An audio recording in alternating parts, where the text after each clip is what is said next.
Halo pemirsa, dan selamat datang di Global Harian. Kesempatan kali ini, kami akan memberitakan sebuah peristiwa luar biasa dari Aceh Tamiang. Saat banjir bandang melanda wilayah ini, arus air membawa ribuan batang kayu besar, beratnya berton-ton, melaju ganas dan menghantam apa saja di depannya. Rumah rusak, lahan hancur, dan sungai berubah menjadi jalur material berat yang tak terkendali. Namun ada satu hal yang membuat banyak pihak terdiam. Kayu sebanyak itu justru berhenti dan menumpuk di satu titik, sebuah masjid dan pesantren. Bukan satu atau dua batang, melainkan lautan kayu yang tertahan, seolah ada tembok raksasa yang menghalangi arus banjir. Bagaimana mungkin bangunan itu mampu menahan ribuan kayu dari banjir bandang yang begitu kuat? Apakah ini murni kebetulan atau ada penjelasan ilmiah yang selama ini luput kita pahami? Dalam laporan ini, kami akan mengupas fakta di lapangan dan penjelasan logis di balik fenomena yang mengundang perhatian nasional ini. Tapi sebelum lanjut, jangan lupa klik like dan subscribe agar tidak tertinggal berita dan informasi menarik lainnya.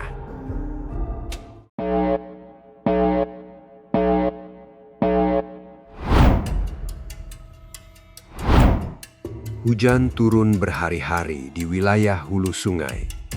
Debit air perlahan naik, lalu berubah menjadi arus yang tak lagi bisa dikendalikan. Pada pertengahan Desember 2025, banjir bandang menerjang Aceh Tamiang dengan kekuatan yang jarang disaksikan warga setempat.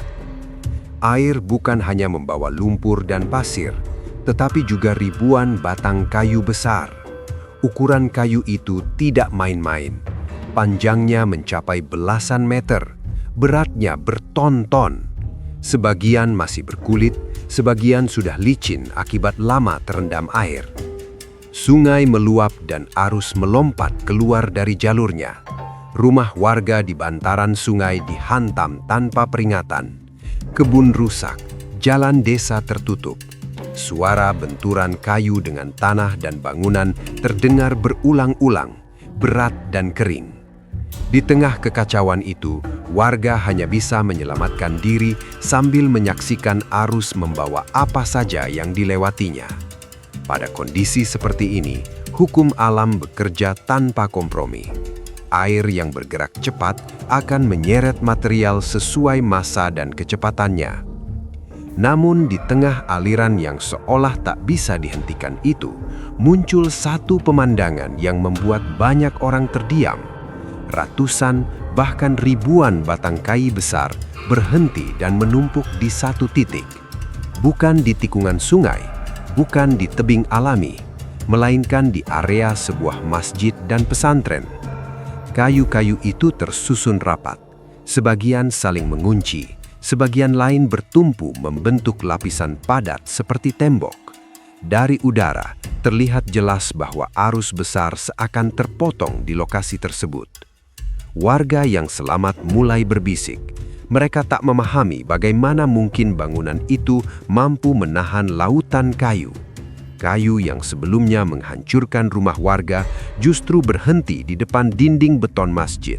Bukan satu atau dua batang, tetapi begitu banyak hingga halaman, pagar, dan akses jalan tertutup sepenuhnya. Beberapa saksi mengatakan kayu pertama datang dengan kecepatan tinggi, lalu tersangkut. Setelah itu, kayu berikutnya menghantam dan berhenti di tempat yang sama. Rekaman video dan foto lapangan memperlihatkan pola yang konsisten. Titik penumpukan berada tepat di jalur utama arus banjir. Masjid dan pesantren berdiri di posisi yang tidak mudah bergeser. Dindingnya tebal, tiangnya kaku, fondasinya tertanam kuat.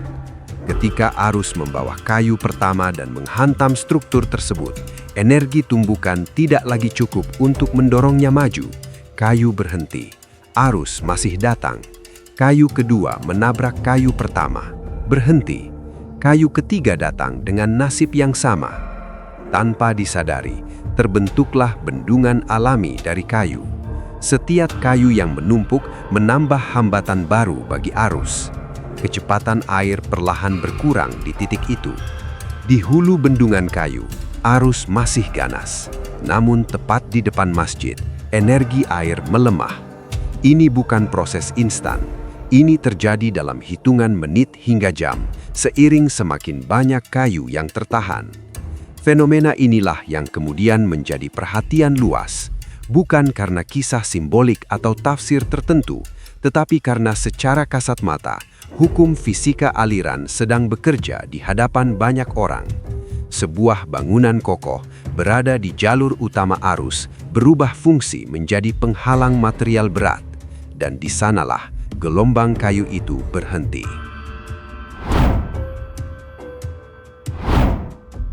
Setelah air mulai surut, perhatian beralih pada satu hal yang sama. Mengapa tumpukan kayu berhenti tepat di area masjid dan pesantren? Untuk memahaminya, para relawan dan jurnalis lapangan mulai mengamati pola kerusakan dan arah aliran.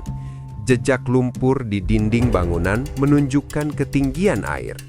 Bekas benturan pada batang kayu memperlihatkan arah tumbukan yang berulang. Semua tanda itu mengarah pada satu penjelasan yang konsisten.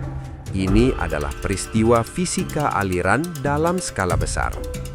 Dalam ilmu hidrologi dan mekanika fluida, banjir bandang tidak hanya dipahami sebagai air yang meluap. Ia adalah sistem aliran berenergi tinggi yang membawa muatan material.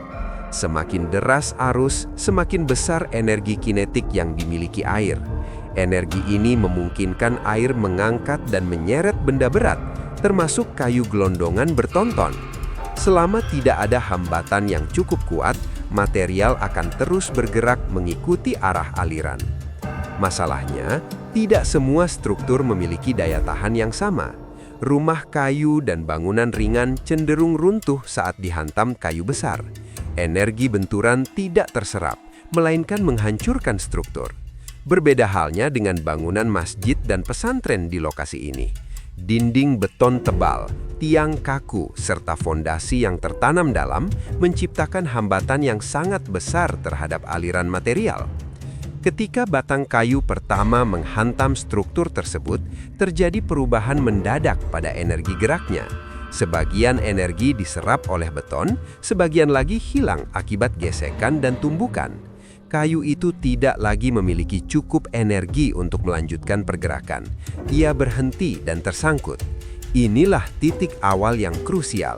Kayu pertama menjadi jangkar bagi kayu berikutnya. Arus tidak berhenti. Air terus datang membawa muatan baru. Kayu kedua menghantam kayu pertama. Energi yang tersisa tidak cukup untuk mendorong keduanya maju. Kayu ketiga datang, lalu keempat, kelima, dan seterusnya. Setiap tumbukan menciptakan susunan yang semakin rapat. Sudut-sudut bangunan dan tiang beton membuat kayu saling mengunci, membentuk struktur alami yang tidak mudah runtuh. Fenomena ini dikenal sebagai pembentukan bendungan material alami. Semakin besar tumpukan, semakin besar hambatan terhadap arus. Kecepatan air di titik tersebut turun drastis. Tekanan hidrodinamis yang sebelumnya merusak berubah menjadi aliran yang terpecah dan melemah. Air memilih jalur lain yang lebih mudah dilalui, meninggalkan tumpukan kayu tetap berada di tempatnya. Dari sudut pandang teknik sipil, posisi bangunan juga berperan penting. Masjid dan pesantren berada tepat di jalur utama aliran banjir, bukan di pinggir atau belakang arus. Bangunan itu tidak sejajar dengan aliran, melainkan menghadangnya secara langsung. Kombinasi posisi, kekuatan struktur, dan bentuk bangunan menciptakan kondisi ideal bagi terjadinya penahanan material. Para relawan mencatat bahwa di sisi lain desa, kayu-kayu besar terus bergerak dan merusak rumah warga yang tidak memiliki penghalang serupa. Perbedaan ini memperkuat kesimpulan bahwa fenomena di area masjid bukan peristiwa acak. Ia adalah hasil dari interaksi langsung antara energi banjir, massa kayu, dan struktur bangunan yang kokoh. Tanpa perlu spekulasi, kejadian ini menunjukkan bagaimana hukum fisika bekerja apa adanya. Air membawa, struktur menahan, energi berkurang, dan material berhenti. Semua terjadi berlapis dan berurutan mengikuti aturan alam yang sama dimanapun banjir bandang terjadi. Hari-hari setelah banjir bandang di Aceh Tamiang dipenuhi aktivitas pembersihan. Alat berat dikerahkan, relawan dari berbagai daerah berdatangan. Tumpukan kayu yang semula tampak seperti tembok raksasa mulai dibongkar satu persatu. Namun, semakin dibersihkan, semakin jelas pola yang sebelumnya tersembunyi. Kayu-kayu itu tidak menumpuk secara acak. Arah serat, sudut benturan, dan posisi berhentinya menunjukkan urutan kejadian yang rapi dan berulang. Pengamatan lapangan memperlihatkan bahwa bagian depan masjid dan pesantren menerima tekanan terbesar dari arus. Di titik inilah kayu pertama berhenti. Di belakangnya, lapisan kayu berikutnya membentuk struktur bertingkat. Semakin ke atas, susunan semakin rapat. Ini menandakan bahwa arus datang bertahap, bukan satu gelombang tunggal. Setiap gelombang membawa muatan baru yang langsung tertahan oleh struktur yang sudah terbentuk sebelumnya. Fenomena ini sejalan dengan laporan para ahli lingkungan yang menyoroti perubahan kondisi hulu sungai. Tidak semua kayu berasal dari pohon tumbang alami. Sebagian merupakan kayu hasil aktivitas manusia di kawasan hulu yang terbawa arus saat debit sungai melonjak. Saat hujan ekstrim terjadi, sungai kehilangan kemampuannya membedakan antara material alami dan buatan. Semuanya diangkut bersama, lalu berhenti ketika bertemu hambatan yang tak bisa dilampaui.